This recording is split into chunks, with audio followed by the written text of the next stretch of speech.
Хора, реших един много труден въпрос за YouTube. Ако искате да го чуете, не знам дали ще ви хареса. Реших още от сега, още от това видео, да си покажа лицето.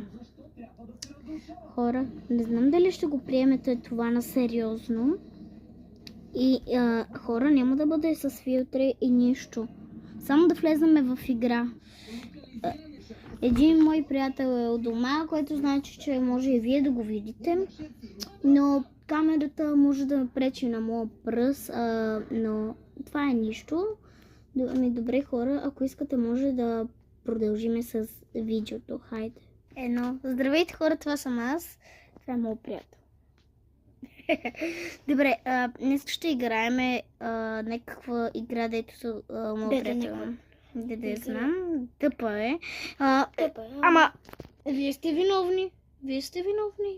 Само ви кажа, че тази игра снимахме същото видео на същата игра, ако искате може да отидете в канала на Никола и да го гледате. Ама това беше на предишния ми канал, дето хакери го бех таковали. Хора, нека просто да си таковаме и да си сложим друг скин. Никола според мен много искам да сложи това. Той е. Давай. Добре. Вижте какъв скин има Никола.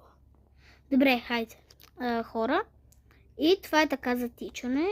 И Никола може да си вземе пистолет. Да. Що не си го вземеш? Толкова пъти имаме специални уроки. Да. И добре, нека вижте. да започваме. Може да стреляме. Николи.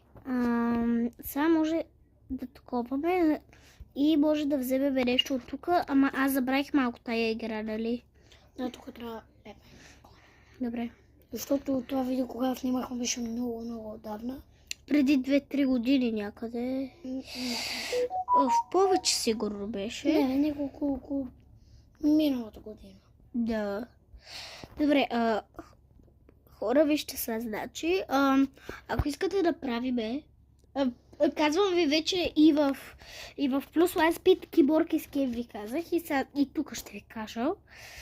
Ако искате да правиме такива видеа, моля ви, абонирайте се за моят канал и пишете просто в коментарите. Толкова ли е трудно, бе?